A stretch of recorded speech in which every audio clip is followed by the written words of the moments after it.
Hello friends, welcome back to my channel Bongjoyshree. কেমন আছো তোমরা সবাই? আশা করছি সবাই খুব খুব খুব ভালো আছো। আমিও আছি। মাথাটা ধরে রয়েছে, আর গরমকালে এটা আমার হবেই, মাথা ধরা থাকবেই। তো এই যে তার জন্য চাও আছে, বাবা বানিয়েছে চা, আর এই যে বিস্কুট নিয়ে বসেছি। তবে চাটা খুব গরম, পাখা বন্ধ, তো এখনই ঠান্ডা হবে না। তো এটা ঠান্ডা হোক, ততক্ষণে আমি একটু পিঙ্কি কাকিমাকে, পিঙ্কি পালকে একটু ছিঁচে নিই। লজ্জা করে না? না মানে তোমাকে যতবার বিশ্বাস করব ততবারই কি ঠকতে হবে? জানি না তুমি কি চাও। সিরিয়াসলি তোমার কোনো ইসের ঠিক নেই। এই লোকটা কিছুদিন আগে কি 2 দিন আগে তোমাকে ডিভোর্স দেবে, তোমাকে এই করবে সেই করবে। তারপরে নতুন ও যে যার বর টাকলা, যার বর টাকলা, তার সঙ্গে গুটুরগু করে তোমাকে এত কিছু করলো, তোমাকে এত কথা বললো, তোমার আর তোমার মেয়ের মানে পেছনে পাড়ার লোক লাগিয়ে দিল, এত নোংরামি করলো। তারপরেও আজকে তাকে দেখে তোমার হাসি বেরোচ্ছে। কিছু বলার নেই তোমায়। মানে এই জন্যই তুমি খিস্তিগুলো খাও। আর আবার আমি চলে এসছি, হ্যাঁ, এখন তোমাকে খিস্তি দিতে। সবাই কি সত্যি সেটাই ভাবছিলে? না, খিস্তি দিতে আসেনি গো কাকিমা, ভয় পেও না। খিস্তি তখন আবার দেব যদি তুমি আবার রিমি আর প্রীতমের সংসারে কারোর উস্কানিতে কোনো মানে করো, তার মধ্যে ঢোকার চেষ্টা করো, তখন। এখন দেব না। হ্যাঁ, তোমার হাজব্যান্ড আবার তোমার কাছে ফিরে আসতে চাইছে বা ফিরে আসছে, তোমার হাজব্যান্ডের সঙ্গে তুমি আজকে ওষুধ আনতে গেলে তার বাইকে করে ফিরলে, আমার কি প্রবলেম হবে? বরঞ্চ খারাপ তো এতদিন লাগছিল যে আজকে তুমি 19 বছরের সংসারটা তোমার মেয়ের লাইফ জুড়তে গিয়ে বা তোমার মেয়ের ভালো করতে গিয়ে তোমার সেই সংসারটা তোমার ভেঙে যাচ্ছিল। সেই সংসারটা তোমার ভাঙতে বসেছিল, এবং তোমার হাজব্যান্ড এইভাবে অন্য কিছু ক্রিয়েটারদের সঙ্গে মিলে তোমাকে এই ধরনের মানে কথাবার্তা বা এই ধরনের লাইভ, এই ধরনের নোংরামো, সত্যি খারাপ লাগছিল। আর বিশেষ করে কাকিমার এই একাকিত্ব দেখে আরও বেশি খারাপ লাগছিল। পুরো বাড়িতে স্যান্ডি গোল্ডির দায়িত্ব, তারপরে তার বোনেরা, মানে কি ধরনের, কালকে জাস্ট সকালবেলা পরশুদিন খিস্তিবাজের চ্যানেল থেকে মুনের মেয়েকে নোংরা খিস্তি মারা হয়েছে, এবং সেখানে গিয়ে কাকিমার ছোট বোন কমেন্ট করেছে, সাপোর্ট করে কমেন্ট করেছে, আমি দেখেছি। তো সেখানে কালকে মুন সকালবেলা একটা লাইভ করেছে, সেখানে অপূর্ব নামটা নিয়ে নিলাম, তো খিস্তিবাজকে করে কয়েকটা কথা বলে, কিন্তু সেখানে কাকিমাকে কি জন্য তার ফ্যামিলির লোকেরা গালাগালি করে, সেখানে নাকি মুন তার মাকে জড়িয়ে এবং পিঙ্কি পালের হাজব্যান্ডকে জড়িয়ে নোংরা কথা বলেছে। আমিও দেখেছি লাইভটা, কোনো নোংরা কথা বলেনি। তো এইভাবে একা একটা মানুষকে পেয়ে, মানে পিঙ্কি পালকে একা পেয়ে, তার বোনেরা,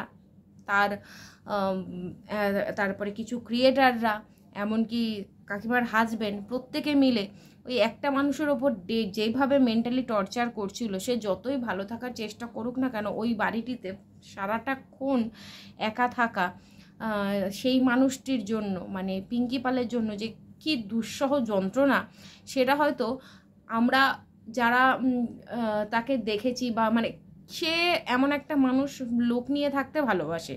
হ্যাঁ, তার কাছে এই লোকেরকে রান্না করে খাওয়ানোটা কোনো বড় ব্যাপার না।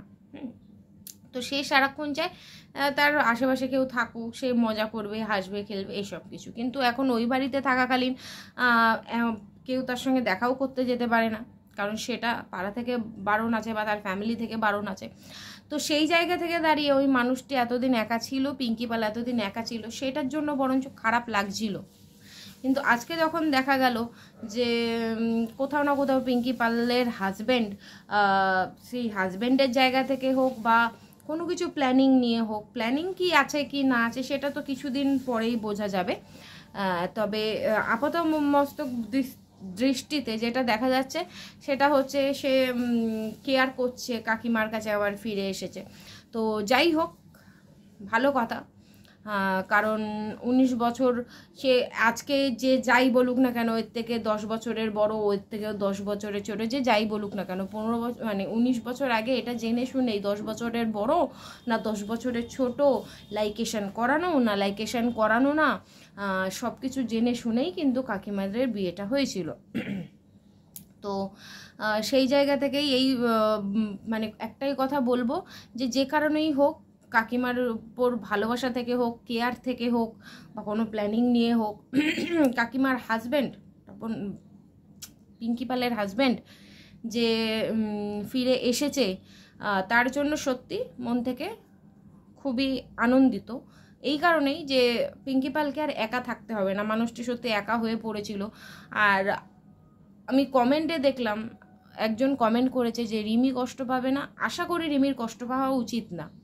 হ্যাঁ দেখো, পরিস্থিতি অনুযায়ী যা হয়েছে, রিমির সঙ্গে যেটা করেছে সেটাতে রিমির রাগ থাকা উচিত, অবশ্যই থাকবে, কিন্তু তার মায়ের কথা ভেবে আমার মনে হয় না রিমির আর রেগে থাকা উচিত। কারণ রিমিও হয়তো এটাই চাইছিল যে আমার মা যাতে একা না থাকুক, কারণ কাকিমাও অসুস্থ থাকে, তার হাঁপানির রোগ আছে, তারপরে আরও বিভিন্ন রকম সমস্যা আছে। তো সেই জায়গা থেকে আশা করি রিমি বুঝবে এবং রিমিও চাইবে যে তার মায়ের সঙ্গে এমন একজন কেউ থাকুক যে তার মাকে দেখে রাখবে। তো সেই জায়গা থেকে তার সৎ বাবা ছাড়া এই জায়গাটা পূরণ করার মতন আর তো কেউ নেই। তো আশা করি রিমিও রাগারাগি করবে না, কারণ রিমি এখন তার সংসারে ভালো আছে, সে তার শ্বশুর শাশুড়ি হাজব্যান্ডকে নিয়ে ভালো আছে। আমি আশা করব রিমি এটাও মেনে নেবে যে তার মাও তার সৎ বাবার সঙ্গে ভালো থাক। কিন্তু আবার এটাও চাইবো কাকিমা যে তুমি ভালো থাকো, তোমার 19 বছরের সংসার আবার ঠিক হয়ে যাক, সব কিছু ঠিক আছে, কিন্তু তুমি এটুকু তাকে স্পষ্ট বুঝিয়ে দিও যে এইসব নোংরামো করে বাইরের ক্রিয়েটারদের সঙ্গে প্ল্যানিং প্লটিং করে আবার যেন তোমার মাথাটা খেয়ে মেয়ে আর জামাইয়ের সংসারে অশান্তি না লাগায়। আর যদি সেটা চেষ্টাও করে, আমি আশা করব যে তুমি মা হিসাবে সেটা বুঝতে পারবে এবং তার মানে প্রোটেকশন দেবে। কারণ এই যে এত বছর মানে একটা বছর যে একটা না দুটো বছর যে ভুলটা তুমি করেছিলে, এক বছর যে ভুলটা তুমি করেছিলে, আজকে তার জন্য তোমার মেয়ে প্রচুর সাফার করেছে। আশা করি সেটা তোমাদের মনে আছে, তুমি ভুলে যাওনি, প্রচুর সাফার করেছে মেয়েটা। তো সেই জায়গা থেকে দাঁড়িয়ে আজকে যখন তুমি নিজের ঘাড়ে দোষ নিয়ে, বদনাম নিয়ে, নিজের সংসার ভেঙে তুমি যখন সেই জায়গাটা, মেয়েটার লাইফটা মেয়েটাকে ফিরিয়ে দিয়েছো, তো ভবিষ্যতে তোমার চাই না কেউ যে তুমি একা থাকো, তোমার সংসার ভেঙে যাক, তোমার লাইফ থেকে তোমার হাজব্যান্ড চলে যাক, সেটা কেউ চাই না। বাট আবার এটাও চাই না যে তোমার ওই মানে কি বলবো, প্ল্যানিং প্লটিং করা হাজব্যান্ড, মানে যে নাকি সারাক্ষণ নিজের ঘরের থেকে বেশি বাইরের ক্রিয়েটারদের সঙ্গে সারাক্ষণ ফোনে থাকে এবং প্ল্যানিং প্লটিং করে কিভাবে নিজের মেয়ের ক্ষতি করবে, কিভাবে স্ত্রীর ক্ষতি করবে। তো এই সমস্ত যত এইটুখানি কন্ট্রোলে আনে। কারণ এই যে প্ল্যানিং প্লটিং করে ঢুকলে সেটা তো অবশ্যই বোঝা যাবে কিছুদিন পর যে উনি কী জন্য এসছে। তবে এসছে এটা ভালো হয়েছে, পিঙ্কি কাকিমা অন্তত একা থাকবে না, অন্তত তাকে একা কষ্ট পেতে হবে না, এটাও যেরকম ঠিক। তো কাকিমা, আজকে তোমাকে প্রথমে ভিডিওতে কিছুটা সময় 1-1.5 মিনিট সময় যে কথাগুলো বললাম, যে সেটা জাস্ট ফান বলো বা মানে একটু কিছু অন্যরকম করার জন্য বলো, ভিডিওতে করলাম। বাট এই কথাগুলো বা আবারও নোংরা কথা শোনার জন্য কোনোদিনও যাতে করতে না হয়। হ্যাঁ, কারণ কি বলো তো, যদি এত কিছু হওয়ার পরেও, তুমি এত স্যাক্রিফাইস করার পরেও, নিজের মেয়েকে আজকে ওইখানে রেখে আসার পরেও, মেয়ের সংসার ফিরিয়ে দেওয়ার পরেও, নিজের সংসার ভেঙে মেয়ের সংসার ফিরিয়ে দেওয়ার পরেও যদি দেখি কোনোদিনও যে আবার তোমার এই হাজব্যান্ডের প্ল্যানিং প্লটিংয়ে পড়ে বা হাজব্যান্ডের এই নোংরা বুদ্ধিতে পড়ে তুমি আবার মেয়ে জামাইয়ের বা মেয়ে জামাই বেআইনের এগেনস্টে গিয়ে মেয়ের সংসার ভাঙছো, তখন কিন্তু কাকিমা এই মুখটা আটকাবে না, এই মুখ থেকে আবারও নোংরা কথা বেরোবে। ঠিক আছে? তো আমরা ভিউয়ার্সরা বলো বা তোমার সাপোর্টাররা বলো, প্রত্যেকেই চাই হ্যাঁ তোমার সংসার করো, তুমি সংসার হোক, তুমি একা কেন থাকবে?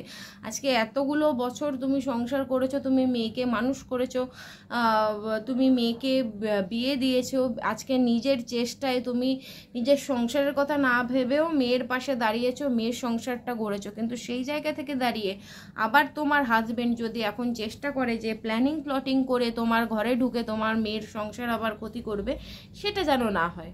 এবার একটু বুদ্ধি নিয়ে চলো, আর তোমার হাজবেন্ডের বুদ্ধির ওপর নিজের বুদ্ধিটাও খাটানোর চেষ্টা করো। যে আমাকে আমার হাজব্যান্ড বলে দিল তার মানে এই পথেই আমাকে চলতে হবে, এটাই আমাকে করতে হবে, সেটা করো না। একটাই কথা, এত যখন লড়াই লড়েছো তখন মেয়ের ভবিষ্যতের জন্য, মেয়ের শ্বশুর শাশুড়ি হাজব্যান্ডের সঙ্গে যাতে একসঙ্গে থাকতে পারে এর জন্য ভবিষ্যতেও লড়াইটা দিও। আর রইল কংগ্রাচুলেশন তোমার সংসারের জন্য, নিজের সংসারটাও ভালোভাবে করো আর মেয়ের সংসারটাও মেয়েকে ভালোভাবে করতে দিও। আর এসি, তুমি যে এসি কিনে দিয়েছো, মানে কি বলবো, তুমি ওয়াশিং মেশিন যখন দিয়েছিলে মেয়েকে তখনও জন্মদিনের গিফট, খুব খুশি হয়েছি। মানে সত্যি দেখো, দেওয়া নেওয়া হলেই কি ভালো থাকেন? কিন্তু না, কিন্তু সেই জায়গা থেকে আজকে যদি তুমি তোমার মেয়েকে কিছু, মানে এই যে জন্মদিনে ওয়াশিং মেশিন দিয়েছো, আজকে তোমার জামাইও গর্ব করে বলতে পারবে যে না আমার শাশুড়ি আমার মেয়ে মানে বউকে জন্মদিনে ওয়াশিং মেশিন দিয়েছে, ওদের কাজে লাগবে। তারপর রইল তোমার মেয়ের অ্যানিভার্সারিতে দিয়েছো এসি। তো সত্যি কথা বলতে জানি তোমার জামাই অক্ষম না, তোমার জামাই কিনতে পারবে, কিন্তু তার হয়তো দুদিন দেরি হতো, কিন্তু তুমি যে নিজে এসিতে আছো, তোমার মেয়েটা গরমে আছে, এই কথা ভেবে হোক কি অন্য কারণে হোক, তুমি যে মেয়েকে মানে অ্যানিভার্সারি গিফট হিসাবে এসিটা দিয়েছো, সত্যি খুব ভালো লেগেছে। কারণ কি বলো তো, দেওয়া নেওয়াটা মাঝে মধ্যে করা ভালো, মাঝে মধ্যে দেওয়া নেওয়াটা থাকা ভালো। আর যারা এটাকে ডাউরি বলবে তারা সিরিয়াসলি, তাদের কিছু বলার নেই। কারণ তাদের বিয়ের সময় হয়তো তাদের মা বাবারা খাট আলমারি ড্রেসিং টেবিল দিয়েছে, তারপরে হয়তো 100 জন বরযাত্রী খাইয়েছে। তো যদি পিঙ্কি কাকিমার এই এসি আর ওয়াশিং মেশিন দেওয়াটা ডাউরি হয়, তাহলে যার যার মানে যার যার সোশ্যাল ম্যারেজে বা বাপের বাড়ি থেকে খাট আলমারি ড্রেসিং টেবিল হাতে কানে গলায় দেওয়া হয়েছে, 100 জন বরযাত্রী খাওয়ানো হয়েছে, সেগুলোও ডাউরি, তাই না? কারণ একটা মায়ের তো ইচ্ছা করতেই পারে তার সন্তানকে সে কিছু গিফট করবে, এবং সে সেটা দিয়েছে। সে তখন বিয়ের সময় তার সামর্থ্য ছিল না, সে দিতে পারেনি। আজকে সে ওয়াইটিতে এস্টাবলিশড, সে অনেক টাকা ইনকাম করে, আজকে সে দিতে চেয়েছে, তার একটাই মাত্র মেয়ে, কারণ তার কাছে একটা মাত্র মেয়েই রয়েছে, তো সে তার মেয়েকে দিতেই পারে। তো এটাকে ডাউরি বলে তাকে নোংরা বদনাম যারা দিচ্ছে, তাদের বাবা মার ক্ষেত্রেও হয়তো এই কথাটাই তাহলে লাগে। তার কারণ দেখতে গেলে তাদের বাবা মারাও হয়তো তাকে খাট আলমারি ড্রেসিং টেবিল দিয়েই বিয়ে দিয়েছে, তাই না? তো এটাই হচ্ছে কথা, যে কাকিমায় যে এইসব ইয়েগুলো মানে সামাজিকতাগুলো মাঝে মধ্যে দরকার। তা বলে বলবো না যে তুমি তোমার মানে লিমিটের বাইরে গিয়ে কিছু করো, যে তুমি পারবে না তারপরেও তুমি মানে নিজের ওপর প্রেশার নিয়ে করবে, সেটা নয়। তোমার সামর্থ্যে কুলিয়েছে, তুমি দিয়েছো, সত্যি খুব ভালো হয়েছে আর খুব আনন্দ পেয়েছি। তো এইভাবে ভালো থেকো, সুস্থ থেকো সবাই। আর পিঙ্কি কাকিমা আবারও লাস্ট ওই একটাই কথা, নিজের সংসার আবার গুছিয়ে নাও, ভালো করে গুছিয়ে নাও, সব কিছু ঠিক হয়ে যাক। কিন্তু মেয়ে জামাই যেরকম রয়েছে, মেয়ে জামাইয়ের সঙ্গে সম্পর্ক ঠিক যেন সেরকম থাকে। ওদেরকে আর ডিস্টার্ব করো না, কারোকে ডিস্টার্ব করতে দিও না। যদি সেটা হয় তাহলে এই আমরাও কিন্তু তোমার পাশে আর থাকবো না, তখন হয়তো আবারও দুটো বাজে কথা শুনতে হতে পারে। তো চলো সবাই ভালো থেকো, সুস্থ থেকো, পিঙ্কি কাকিমাও ভালো থেকো, সুস্থ থেকো, হাজব্যান্ডকে বুঝিয়ে শুনিয়ে নিয়ে ভালোভাবে থাকো, দেখো কত দূর কি হয়। আর আমরা তো আছি, আমরা ভিডিও মারফত দেখব, অবশ্যই সাপোর্ট করব। তো আবার দেখা হচ্ছে নেক্সট ভিডিওতে। তো এখনকার মতন tata, bye bye, love you all, সবাই ভালো থেকো।